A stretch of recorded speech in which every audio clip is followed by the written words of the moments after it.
Usually, journalists cover the news. On rare occasions, they cover history. That was the case in Britain this past week when the UK became the first country in the history of the European Union to vote to leave the EU.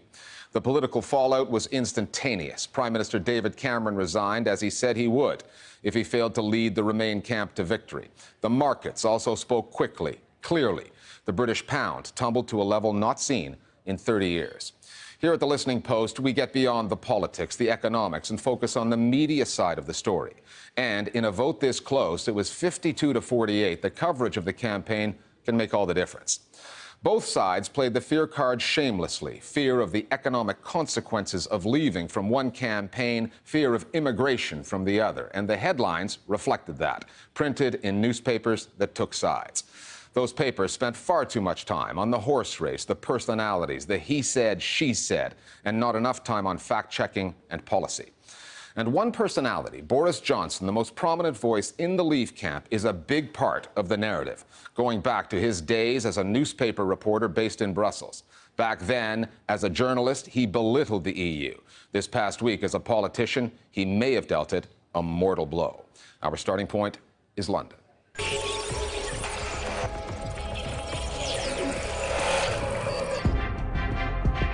With the polls closing at 10 p.m. and a close vote expected, the talking heads knew they were in for a long night. 6.5 hours and more than 30 million votes later came the verdict. And Sky News is projecting that the UK has voted out. We can now say the decision taken in 1975 by this country to join the common market has been reversed by this referendum to leave the EU. The broadcasters had done their job. And a few hours after that, there was Prime Minister Cameron in front of the cameras, resigning from his. I think the country requires fresh leadership to take it in this direction. On the simple question of in or out, this was a campaign of puzzling ups and downs. The early polls had the Remain side with a clear lead, then the Leave side surged ahead before Remain came back to draw even on the eve of the vote. The high number of undecideds right into the final days suggested the electorate was in a state of confusion, for which the campaign leaders and the media have all been blamed. The experts warn us we will have a smaller economy, less employment, lower wages, and therefore a huge hole in our public finances. Cameron, who led the Remain campaign, often resorted to economic prophecies of doom should Britain leave the EU, to the extent his rivals called the Remain campaign Project Fear.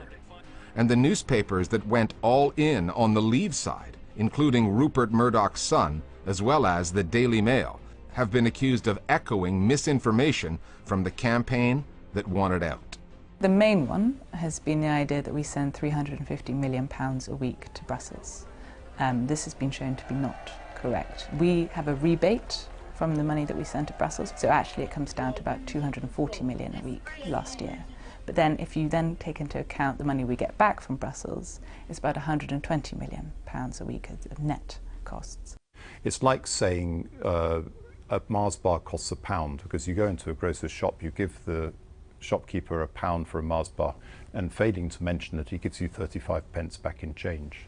Number two, that we can still have access to the single market, to a single market of 500 million consumers, without having to allow EU workers continued access to Britain. Another one has been the idea that Turkey is going to join the EU next week or any minute, and all of the whole population of Turkey is going to come over and take all our jobs. I think that's really been used by the Leave campaign to scare people. It's very unlikely that Turkey is going to join the EU, especially anytime soon. Then came the day the campaign and the coverage of it were put on pause. The murder of Jo Cox, a pro-Remain, pro-immigration member of Parliament, at the hands of a man accused of shouting Britain first as he gunned her down, shocked voters, and the politicking was suspended for 3 days. Given what had preceded the killing, the stoking of fears over immigration by certain political figures, and the amplification of that message provided by certain newspapers, there were hopes that when the campaigning resumed, the rhetoric would get dialed back. Wrong.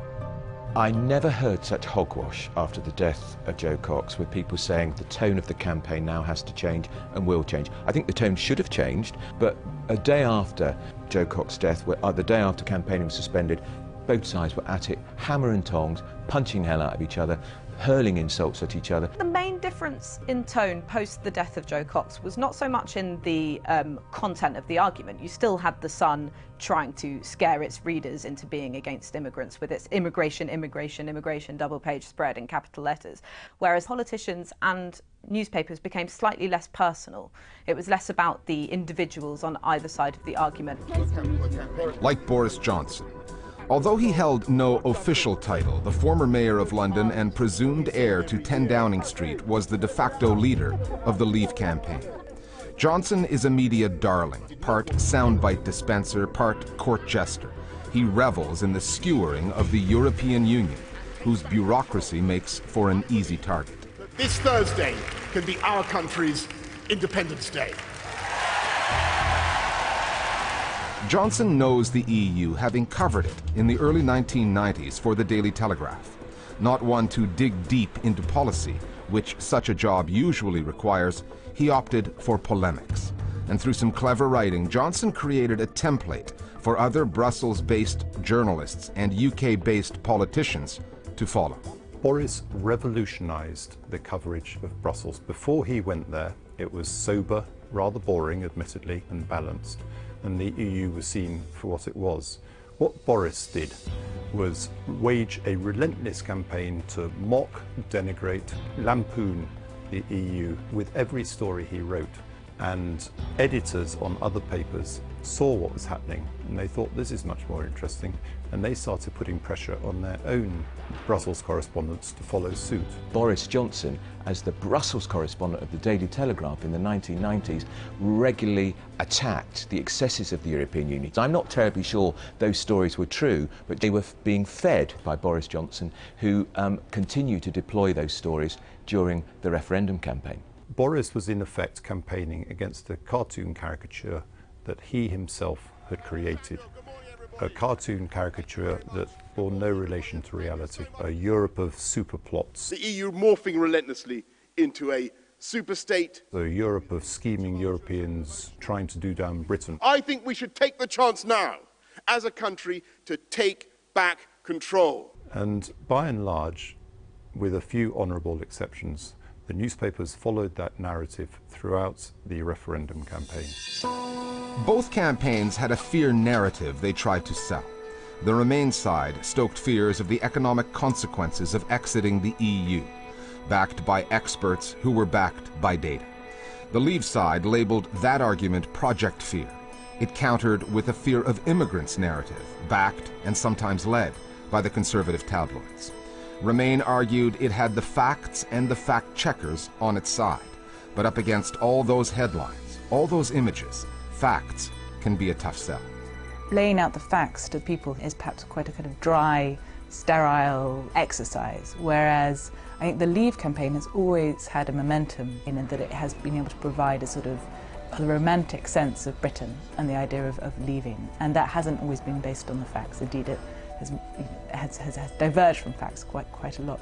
So I think for journalists who want to lay out the facts very clearly, but also engage their readers, that can also be difficult. The UK media let the British voters down. It has fed the British people endless lies, endless propaganda about the EU. But I also think the media let itself down. At a time when they badly needed to restore their credibility, this was the moment when they could have proved their value, and with a few notable exceptions, they signally failed to do so.